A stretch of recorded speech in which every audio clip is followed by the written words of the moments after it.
En este primer tema, la hermana me ha pedido hablar de la esperanza o el desvío de la esperanza después de la pandemia. Yo creo que todos los que estamos aquí hemos atravesado la situación de lo que fue para nosotros quizás un terror, un miedo, una angustia. Antes de empezar esta charla, quiero que cierren un momento los ojos y van a tratar de ir nuevamente a aquel año 2020.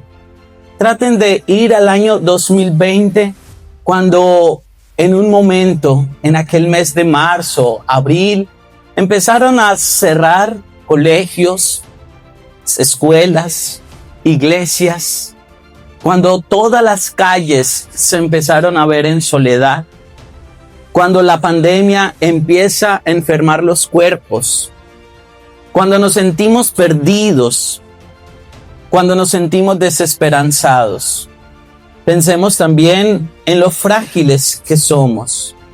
En aquel momento cuando no podíamos salir de casa y que si teníamos que salir de casa era por tiempos, por momentos. Pensemos cuando queríamos abrazar, cuando queríamos ir a alguna celebración y no podíamos. Cuando se graduaba el hijo y no le pudimos hacer nada. Pensemos cuando le celebrábamos los cumpleaños a aquel familiar que era tan importante y solo bastaba con una llamada. Era una celebración virtual. Pensemos también en esos momentos en los cuales queríamos ya salir, quitarnos el tapabocas. Queríamos ser otra vez nosotros mismos, pero no veíamos la hora de llegar. No veíamos la hora de salir de ese momento, de esa tragedia. Miremos y pensemos un poco cuando tuvimos la oportunidad de salir a las calles por momentos y veíamos esas calles solas. Quizás pasaban mal los animales. Veíamos los animales caminar en las calles. Era todo soledad. Y veíamos cómo el mundo había cambiado, cómo una pandemia había transformado la sociedad. Podemos abrir los ojos.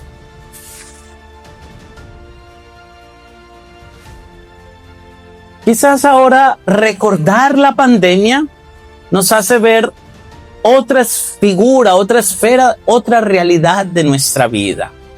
Estar en ese momento y haber pasado por una pandemia que nadie en el mundo había pensado, nos hace redescubrir primero nuestra fragilidad. El hombre ha ido avanzando en la tecnología, en las redes sociales, en la inteligencia artificial. Incluso la ciencia avanza y avanza. Hay ya ciencia que nos ha permitido criogenizarnos. Hay ciencia que le permite al hombre postergar su vida, pero se enfrentó con una realidad que no contaba, un virus que llegó a la humanidad, y este virus paralizó toda la sociedad. Es ahí donde el más poderoso se vio vulnerable. El que tenía todo el dinero del mundo se sintió que su poder y su riqueza no valían nada, porque hasta los más poderosos y hasta los más ricos terminaron muriendo. Es decir, la pandemia llegó y no miró ni rango social, ni género, ni raza, ni poder, ni religión. Llegó por todos y con todos. Y es ahí donde empezó a tocar nuestras vidas. Quizás entre nosotros todavía está el sufrimiento de la pandemia, de pensar que se llevó a un familiar, que mi mamá ya no está, que papá ya no está, que el abuelito se lo llevó el COVID. Y eso quizás en nosotros todavía nos causa tragedia, nos causa dolor. Algunos, es más, no han podido superar el duelo de esos momentos tan crueles de saber que su familiar le tocó irse de este mundo sin ni siquiera tener unos ritos funerarios, sin ni siquiera haberse celebrado una Eucaristía, sin ni siquiera haber tenido la oportunidad de decirle adiós, te amo, tú fuiste valioso, porque la pandemia nos quitó esa oportunidad de abrazar, de despedirnos, que fue tan cruel ese momento donde ya nuestros seres queridos parecían haberse sido arrojados al abismo, lejos de todos, lejos de la sociedad, donde nadie podía abrazar ni despedirse ni estar los unos. Quizás eso nos ha marcado, eso nos ha dolido, y algunos de nosotros vivimos con la tragedia de saber que no queremos vivir otra pandemia como esa, tan desgarradora y cruel, que nos hizo perder la esperanza. Yo quiero invitarlos a que vayamos a la Sagrada Escritura. Vamos a ¿trajeron la Biblia? Busquemos San Marcos capítulo 4, por lo menos en sus celulares. San Marcos capítulo 4, versículos del 35 al 41. Les voy a proclamar la lectura y ustedes la siguen allí. Dice así la palabra de Dios. Al atardecer de aquel mismo día, Jesús dijo a sus discípulos: crucemos a la otra orilla del lago. Despidieron a la gente y lo llevaron en la barca en que estaba. También lo acompañaban otras barcas. De pronto se levantó un gran temporal y las olas se estrellaban contra la barca, que se iba llenando de agua. Mientras tanto, Jesús dormía en la popa sobre un cojín. Lo despertaron diciendo: Maestro, ¿no te importa que nos hundamos? Él entonces se despertó, se encaró con el viento y dijo al mar: Cállate, cálmate. El viento se apaciguó y siguió una gran calma. Después les dijo: ¿por qué son tan miedosos? ¿Todavía no tienen fe? Pero ellos estaban muy asustados por lo ocurrido y se preguntaban unos a otros: ¿quién es este que hasta el viento y el mar le obedecen? Palabra del Señor. Cuando llegó la pandemia, muchos de nosotros intentamos buscar refugios, porque la esperanza parecía desvanecerse. Y como esa esperanza parecía desvanecerse, empiezan a surgir unas seguridades que terminaron convirtiéndose en tragedia más. ¿Cuáles fueron esas seguridades que desviaron la esperanza en la humanidad en la pandemia? Primero, en la ilusión de que la ciencia tenía el poder de hacer algo. Todos esperaban que llegara una vacuna. Todos querían que alguien resolviera el problema. Todos esperaban que los políticos poderosos y los que tendrían dinero hicieran algo para acabar con esta pandemia, con este virus. Y entonces empezaron a ilusionarse. Y detrás de esa ilusión vino también la desilusión. Porque cuando llega la vacuna, empiezan a decir: no se pongan la vacuna. Y entonces empieza a crearse otro ambiente de desesperanza. Y empezaba el hombre a preguntarse: ¿me pongo o no me pongo la vacuna? ¿Me están aplicando un chip o será falso? ¿Es real eso o me van a matar? ¿O van a alterar mi ADN? Fíjense en que la ilusión de una vacuna terminó convirtiéndose en un dolor más grande.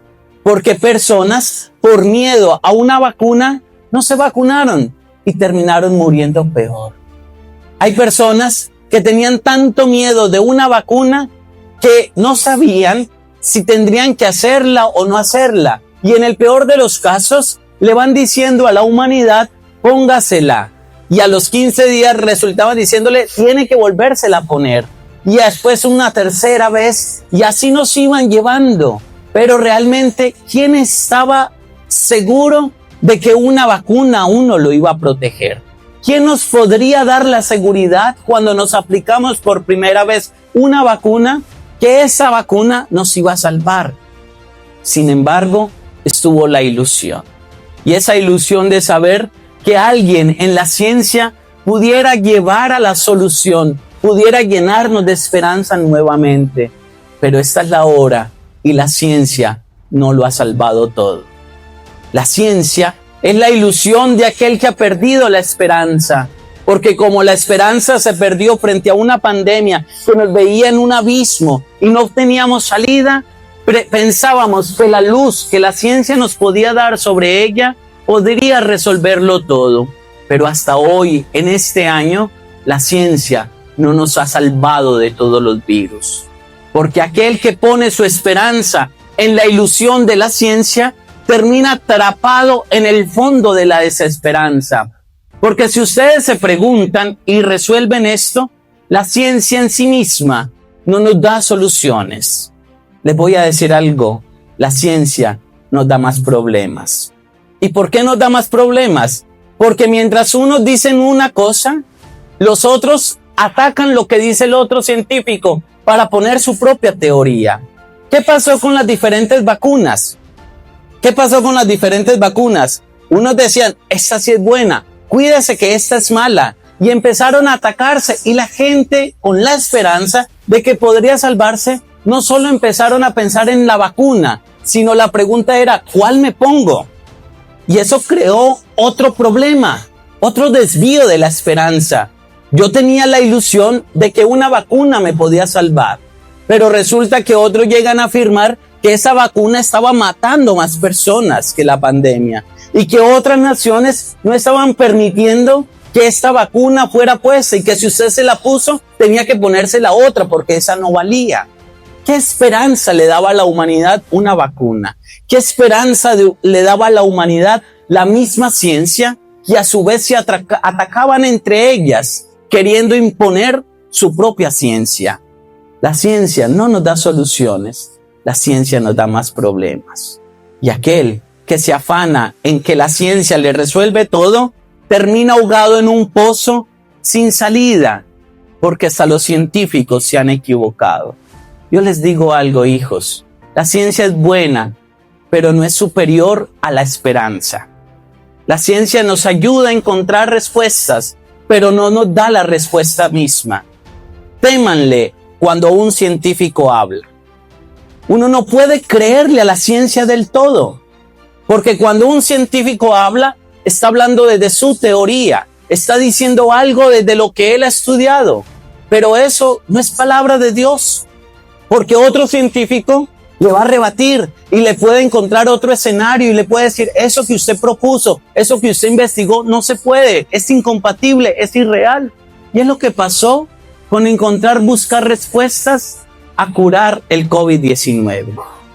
Otro desvío de la esperanza en la cual se enfrentó la humanidad en la pandemia es el refugio de la evasión. Entonces, como perdimos la esperanza, ¿en qué terminó la humanidad refugiándose? En las pantallas, en las redes sociales, en el internet. Ya la gente había perdido el sueño. No dormían. ¿Y por qué no dormían? Porque conectados todo el día a una pantalla les daba la esperanza de saber que algún día tendrían que salir de su casa en el cual los habían refugiado como una cárcel y algún día podrían decir, estoy afuera. Las pantallas nos hicieron sentir de alguna manera afuera, en un mundo que nos tenía prisioneros por una pandemia. Y era la ilusión también de sentirnos en el refugio, de saber que a través del internet podíamos estar conectados a un familiar y que quizás lo podíamos ver, pero eso produjo más abandono que seguridad misma. ¿Por qué? Porque la pandemia nos hizo sentir que bastaba con saludar a alguien a través de una pantalla y ya no era necesaria su presencia. Y eso hizo que muchas personas terminaran abandonando a sus padres, a sus hijos, a sus hermanos. Era más importante un saludo, un mensaje, una virtualidad, una videollamada que la presencia real. ¿Cuántos nos quedamos simplemente hoy en día en las pantallas, pensando que es más importante un mensajito, una videollamada, que encontrarnos con el otro? Y eso es una de las falsas seguridades que nos ocasionó la pandemia y nos hizo perder el rumbo de la esperanza. Y otro desvío de la esperanza es en la desesperación. Muchas personas cayeron en la ansiedad, la depresión e incluso en la violencia. Les comparto una experiencia muy particular.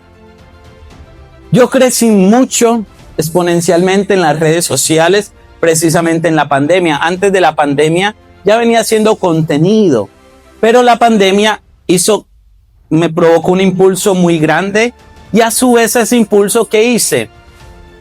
Permitirle a la gente estar con ellos todos los días.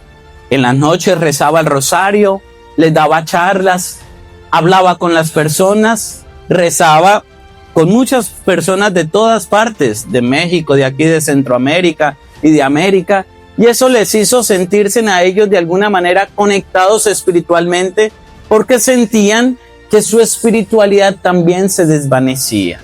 Y lo que nos sostiene en la espiritualidad es el encuentro con lo religioso, con lo trascendental. Y resulta que la pandemia terminó quitándonos también hasta lo espiritual. Tan destructiva fue la pandemia que desgarró con toda la humanidad y todo lo que lleva consigo el mismo hombre. Por eso, cuando nosotros en psicología decimos que el hombre es un ser biopsicosocio espiritual, me atrevería a decir que la pandemia destruyó toda esa parte, toda esa integralidad, lo biológico, lo psicológico, lo social y hasta lo espiritual. ¿Qué ocurre después de la pandemia? ¿Cómo reconstruirnos de una pandemia? ¿Qué hemos hecho después de haber salido de esta pandemia? Pues ahorita les hemos escuchado la palabra de Dios. Ese evangelio de Marcos, capítulo 4, versículo 35, es el evangelio que citó el Papa Francisco, no sé si recuerdan, allí solo, en el Vaticano, dando un mensaje y una bendición urbi et orbi. Es el evangelio que él utilizó para reflexionar, y es el evangelio que quiero traer a colación con ustedes para descubrir cómo la esperanza no defrauda, y cómo la esperanza nos hace reconstruirnos de las cenizas, cómo la esperanza es lo último que queda en medio de la tragedia humana. Empecemos a pensar nuevamente en el evangelio que hemos escuchado. Nos dice la palabra de Dios que los apóstoles se fueron a alta mar y Jesús iba en la barca e iban otras barcas. Y miren lo que dice la palabra de Dios. De repente hubo una gran tempestad. Las tempestades no avisan, la pandemia no avisa, las tragedias no avisan, la muerte de un ser querido no avisa. Hay cosas en la vida que son inevitables. El ser humano quiere organizarlo todo y está bien, quiere estructurar su vida y está bien, pero hay cosas que el ser humano no puede hacer, es las situaciones externas que escapan de nuestra propia realidad. ¿Quién quisiera tener nuevamente con vida aquel ser querido que ya no está?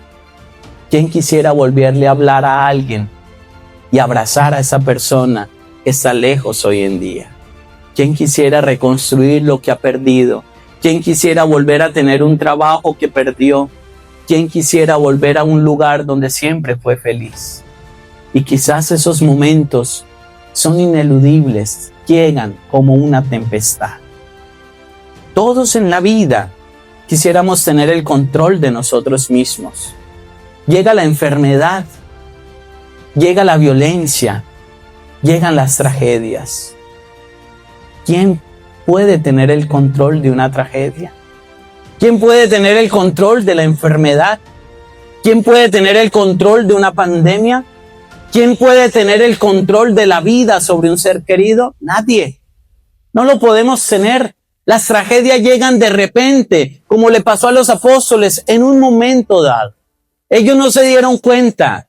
Y entonces, como no se dan cuenta de que llega esa tempestad, que empiezan a sentir que la barca se está hundiendo.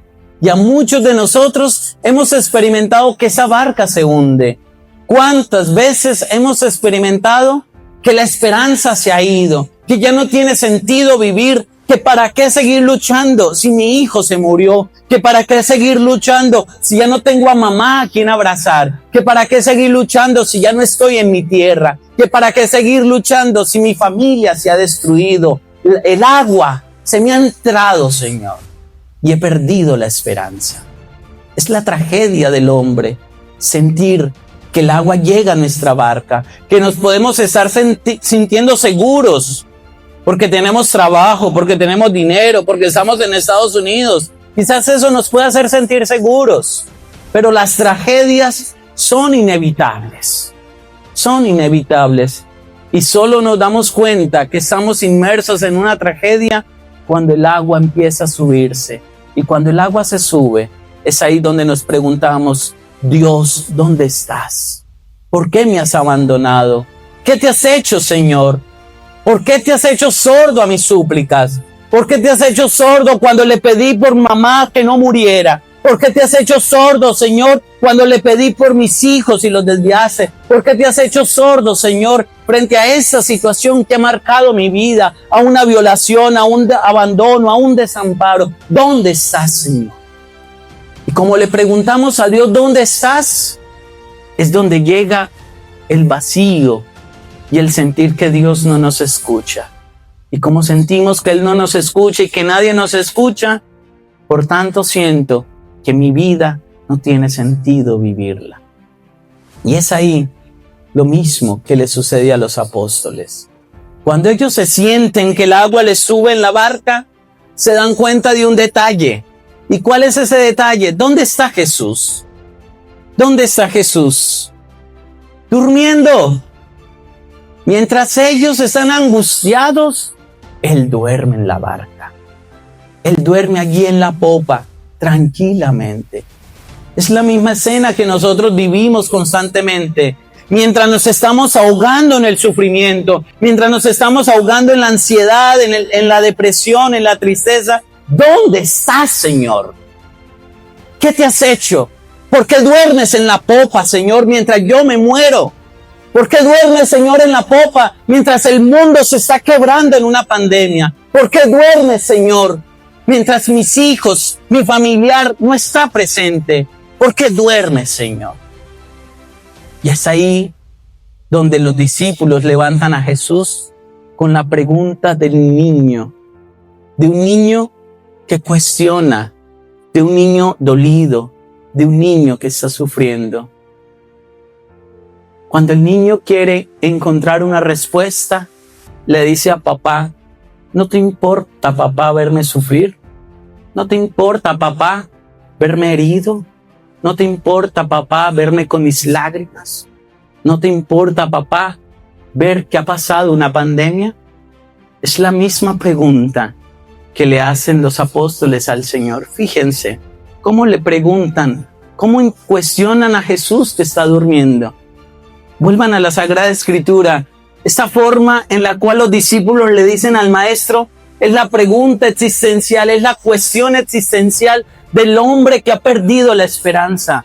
Versículo 38. Dice, lo despertaron diciendo, Maestro, ¿no te importa que nos hundamos? ¿No te importa, Señor? Hay personas que piensan que por estar en la iglesia no hay que cuestionar a Dios. Hay personas que le dicen a uno, es que usted no tiene fe, es que usted no cree. ¿Por qué sufre? Pues tenga fe, mija. No, ¿saben una cosa, hijas? Dios conoce nuestra humanidad. Él duerme no porque se desentienda de la humanidad. Él duerme no porque esté a gusto viendo al hombre sufrir. Él duerme no porque esté contento de la maldad humana. Él duerme porque le ha dado al hombre la capacidad de decidir. Él duerme porque confía en sus hijos. Él duerme porque sabe llevar su barca a buen terreno. Él duerme sabiendo que algún día lo despertarán. Por eso los apóstoles lo despiertan y le dicen, Señor, ¿no te importa que nos hundamos? Es el cuestionamiento que le hacen los apóstoles frente a una tragedia que están viviendo. Se están hundiendo, pierden sus vidas, sienten que su rumbo ya no está, están en alta mar, están en la oscuridad, no tienen nada, los vientos están fuertes, el agua se está llenando en la barca. ¿Qué queda? ¿Qué queda en medio de una tragedia? ¿Qué queda cuando lo hemos perdido todo? ¿Qué queda al saber que cuando estuvimos en una pandemia sentíamos que ya no iba a haber un día que nos pudieran quitar esta máscara, ese tapabocas? ¿Qué queda de saber que después de la pandemia tendríamos que habernos reconstruido, Tendríamos que buscar un trabajo que habíamos perdido. Tendríamos que luego levantarnos sin un familiar que se nos ha ido. Tendríamos que volver a abrazar al otro, al cual yo ya había perdido ese contacto con la otra persona, pensando que el otro era un enemigo para mí porque me podía contagiar y yo podía morirme. Tan así que el hombre perdió la esperanza en sentir que el otro ya era su enemigo porque lo podía matar. Y entonces es ahí donde empezamos a despertar al maestro. Señor, ¿no te importa que nos hundamos? Hijas, no les dé miedo preguntarle al Señor eso. ¿No te importa, Señor, mi tragedia? ¿No te importa mi sufrimiento? ¿No te importa mi dolor? ¿No te importa, Señor, mi depresión? ¿No te importa mi enfermedad? ¿No te importan mis lágrimas? ¿Y saben qué es lo más hermoso? Que el Señor, cuando se levanta, no les recrimina. Él no les recrimina. ¿Qué es lo primero que hace? Se despierta, versículo 39. Él entonces se despertó, se encaró con el viento y dijo al mar: cállate, cálmate. El viento se apaciguó y siguió en gran calma. ¿Les recriminó? No. Primero se encara contra el mal, porque eso hace Dios, encararse contra el mal. Cuando uno le clama al Señor, hijas, Él nos escucha. No tengamos miedo en decirle nuestras preocupaciones, no tengamos miedo en decirle: Señor, estoy perdiendo el sentido de mi vida. Señor, estoy perdiendo mi esperanza. Estoy sintiendo, Señor, que me desvanezco porque estoy aquí en un problema, porque siento que me persiguen, porque siento que las leyes en Estados Unidos van en contra de nosotros. ¿No te importa, Señor, que nos hundamos? Y Él se levanta y encara al mal y apacigua las olas. Y es ahí donde, después de llegar la calma, cuando están ellos tranquilos, es ahí donde les hace una pregunta. ¿Qué les pregunta el Señor a los apóstoles? Sigamos, versículo 41. ¿Por qué son tan miedosos? ¿Por qué son tan miedosos? ¿Saben por qué les pregunta sobre el miedo y después les pregunta sobre la fe? Fíjense en el detalle. Primero les pregunta por el miedo. ¿Por qué son tan miedosos? Y es un superlativo que presenta el Evangelio de hoy. No porque tienen miedo, sino porque son tan miedosos. Porque es que el miedo nos hace perder la capacidad de confiar. El miedoso no confía. El miedoso vive a todo momento paranoico. El miedoso no tiene paz en su corazón. El miedo es un sentimiento, claro que sí, es un sentimiento que nos permite a nosotros incluso explotar nuestras propias emociones también. El miedo nos hace sentirnos frente al peligro para poder tener cuidado. El miedo en sí mismo no es malo. Si nosotros no tuviéramos miedo, no tuviéramos precaución frente al peligro. No tuviéramos precaución frente al peligro, o sea que el miedo no es malo. Entonces, la pregunta que les hace el Señor: ¿por qué son tan miedosos? Cuando les pregunta por el miedo, es porque ellos ya han perdido el sentido de su vida. La pregunta del Señor no va enfocada tanto al miedo, sino el tan miedosos es: ¿por qué estás perdiendo tu esperanza? ¿Por qué estás perdiendo tu esperanza? ¿Qué es la esperanza? ¿Qué entendemos nosotros por vivir en la esperanza? Estamos en esta cumbre de mujeres que se llama Centinelas de la Esperanza. Pero la pregunta es: ¿qué es la esperanza? Nos hablan mucho de la esperanza, pero ¿qué entendemos nosotros, tú y yo, por esperanza? Hay que partir de un hecho. La esperanza es una virtud teologal. ¿Sí la sabían? Es una virtud teologal que está unida a otras dos, que son la fe. ¿Y cuál es la otra? La caridad. La fe nos impulsa a creer. La caridad nos impulsa a amar. Y la esperanza nos impulsa a esperar. El mundo ha perdido la esperanza porque le cuesta esperar. Y eso es producto de la sociedad de consumo. es producto de lo que vivimos hoy.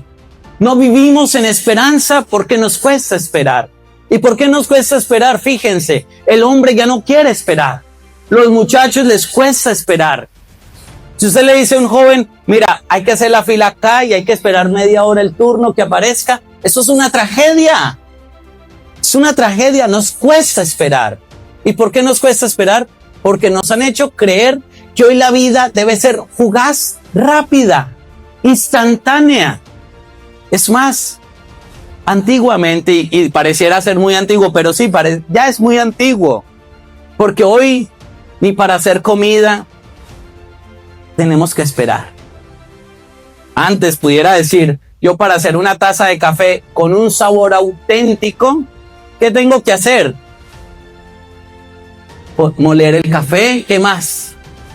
Tostarlo, ponerlo en la olleta, esperar a que hierva el agua, a que se filtre, luego colarlo y ahí me tomo un café espectacular, un verdadero café. ¿Quién ya hace eso? Hoy nos han dicho todo es fugaz, todo es rápido, instantáneo, café instantáneo. Usted ya no necesita el agua caliente, échele ahí, revuelva y tómeselo. Porque nos han hecho pensar que la vida ya es de momentos fugaces, lo instantáneo. Ya hoy nos han hecho pensar de que usted ya no tiene que preocuparse, ya no tiene que esperar. Todo lo hacen las redes sociales, todo lo hace el internet, todo lo hace la tecnología. Es más, antes, pudiera decir también de antes, si un jovencito le ponían una tarea en el colegio y él tenía que encontrar esa tarea, tenía que ir a una biblioteca. Yo creo que hoy los muchachos ya no saben qué es biblioteca, ¿no?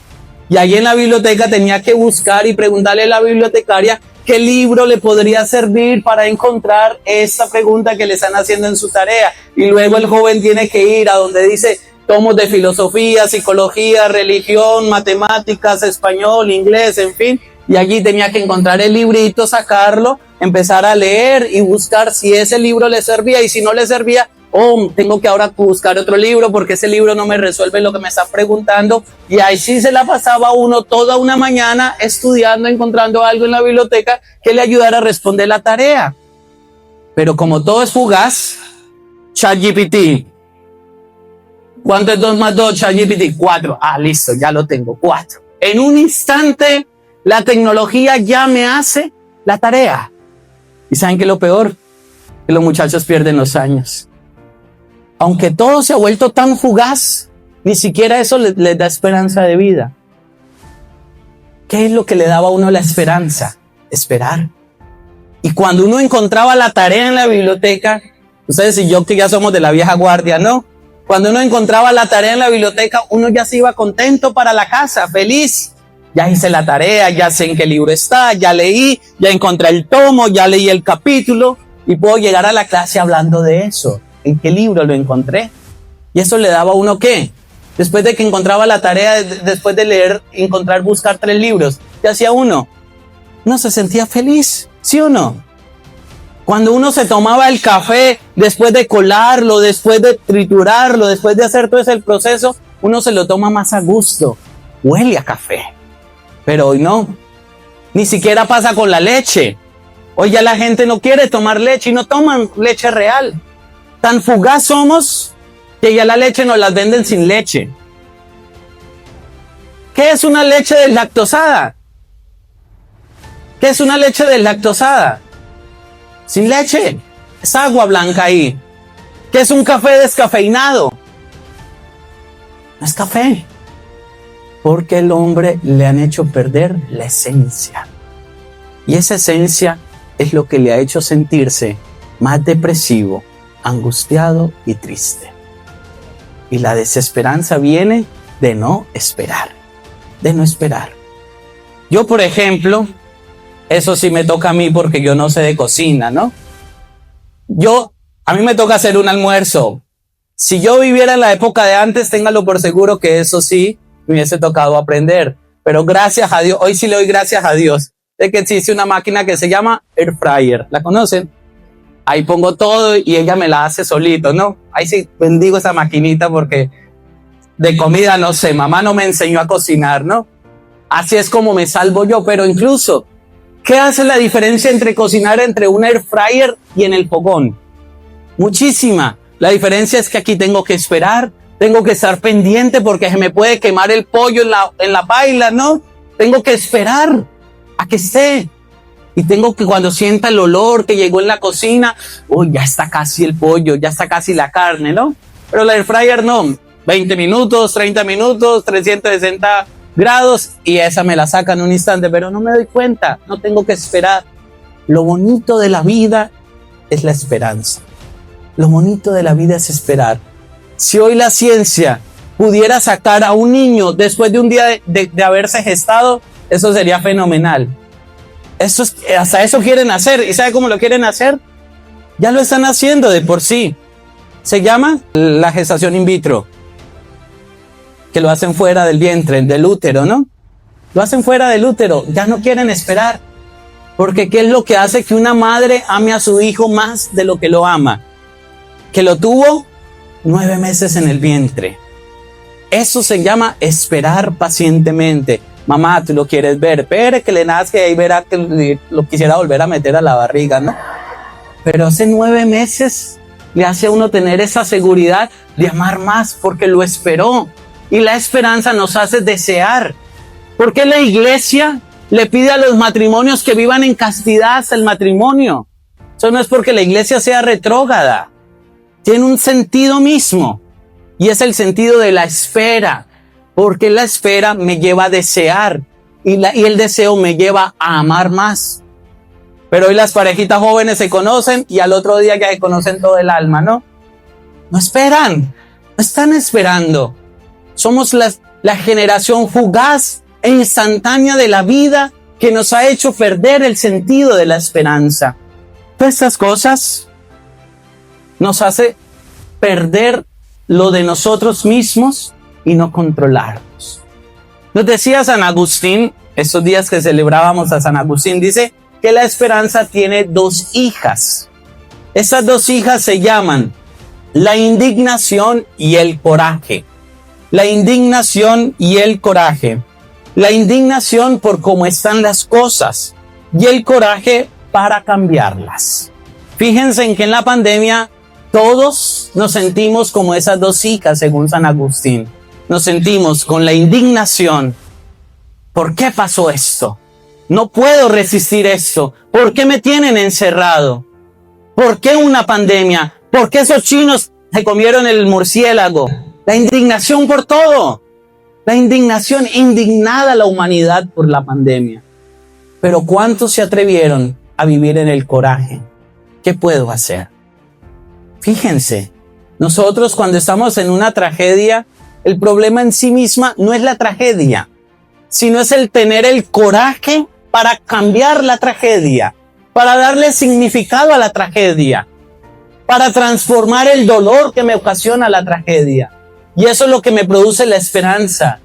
¿Cómo nos estamos quedando frente al dolor de la humanidad? ¿Indignados o con el coraje de hacer algo? Con el coraje de hacer algo. Hay familias que durante la pandemia me encantaron escucharlos. Decían, la pandemia me sirvió a mí para estar más en familia. La pandemia me sirvió para orar más, para leer la Biblia. En la pandemia me leí la Biblia, padre, me decían. Yo, wow, qué fenomenal eso, ¿no? Pero hay otras personas que decían, la pandemia me frustró la vida. Me amargué, quería salir volando, me enfermé, en fin. Cada uno de nosotros es capaz de darle significado a nuestros propios dolores. Yo les hago esta consulta. Lastimosamente y con el dolor, aquellos que perdieron un ser querido en la pandemia, ¿todavía siguen en la indignación de la pandemia? ¿O le han dado coraje a ese dolor que llevan? Porque es que el duelo no es salir del dolor. El duelo es transformar el dolor. Cuando a nosotros se nos va un ser querido, eso es irremediable, se nos va alguien que tanto amamos. Y quizás un proceso de la elaboración del duelo es la negación, es la indignación. Todos pasamos por eso. No creer. Y intentamos hacer negociaciones con Dios. Diosito, si tú me salvas a mi papá, yo te prometo ir a misa todos los días. Si tú me salvas a mi papá de la enfermedad, yo te prometo rezar el rosario y hacer muchas obras de caridad. Pero la pregunta es, ¿y qué pasa donde eso no pasa? ¿Qué pasa donde eso no pase? Porque cuando estamos tratando de hacer una elaboración del duelo, queremos negociar con todo el mundo. Queremos resolver las cosas, queremos sentirnos dioses y señores de que lo puedo hacer. Pero es ahí donde el hombre se siente vulnerable y frágil ante la realidad humana. Entonces, ¿qué nos queda? Tener coraje. Tener coraje. Y el coraje es darle significado al dolor. ¿Y cuál es darle significado al dolor? Es decir, me siento vulnerable. Papá se está muriendo. Papá se está muriendo. Yo no puedo hacer nada. Me duele mucho verlo ir. ¿Qué me queda? Despedirme, pedirle perdón si hice algo y darle gracias a Dios por su vida. Luego, cuando Él muera, no quedarme con la tragedia de saber que se fue, sino encontrar en que aunque Él no esté en cuerpo presente, yo lo puedo inmortalizar en mi vida. Y lo inmortalizo a través de sus buenos ejemplos y a través de su testimonio, de su ejemplo y de sus consejos. Cuando yo oro por Él, lo estoy inmortalizando. Cuando yo tomo sus buenos ejemplos, lo estoy inmortalizando. Quizás, si algunos no han superado ese dolor de algún familiar que se les murió en la pandemia y han quedado en la indignación, hijas, tomen el coraje de salir de ese dolor y de transformarlo en una esperanza. ¿Y cómo lo pueden transformar? Por ejemplo, si todavía les duele la pérdida de ese ser querido, sencillamente pueden decir, voy a sembrar un árbol en su memoria. Voy a sembrar un árbol. Es tener el coraje. Voy a traspolar mi dolor frente a esta memoria que voy a tener de ese ser querido, en vez de quedarnos en la indignación simplemente. ¿Cómo puedo volver a una verdadera esperanza frente a todo el dolor de la humanidad? Nosotros podemos regresar nuevamente a la esperanza desde 3 escenarios importantes que el hombre ha descuidado mucho. Esos escenarios se llaman la fraternidad, la fe y la eternidad. La fraternidad, necesitamos sentirnos amados por el otro. Tenemos que sentirnos que nadie se salva solo. Estados Unidos es un país individualista. Cada uno hace las cosas por su medio. Cada uno quiere salvarse por sí solo. Y se nos olvida que somos humanos. Se nos olvida que somos fraternos. Se nos ha olvidado el dolor del otro. Se nos ha olvidado el sufrimiento del otro. Algunos dicen es que aquí el que viene a Estados Unidos tiene que resolvérsela solo. Y a veces somos más egoístas con el hermano que viene. ¿Estamos ayudando al que viene? ¿Estamos ayudándole a incorporarse en los quehaceres de esta vida? ¿A enseñarle que sí y que no? ¿O sencillamente lo botamos a un mundo desconocido? Algunos dirían, es que yo pasé por lo mismo, padre, entonces como yo pasé, yo no tengo que ayudar a nadie. Quizás tú pasaste por eso y eso te ha dolido mucho.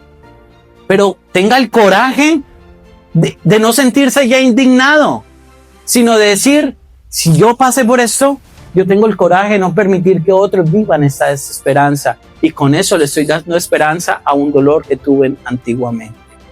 Tenemos que sernos más humanos, más fraternos. La fraternidad nos da color a la esperanza. El segundo elemento, la fe. La fe no es más que el creer en alguien que sabe que nos sostiene el corazón cuando todo se derrumba.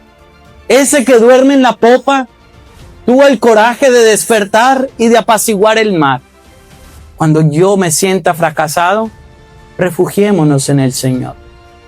El coraje de nuestra vida es confiar en aquel que sabe que aunque pareciera dormir, está pendiente de mi vida y de mi corazón.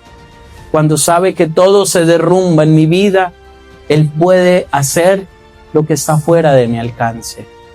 Y pensemos en lo eterno. Este tercer punto es importante. ¿Por qué?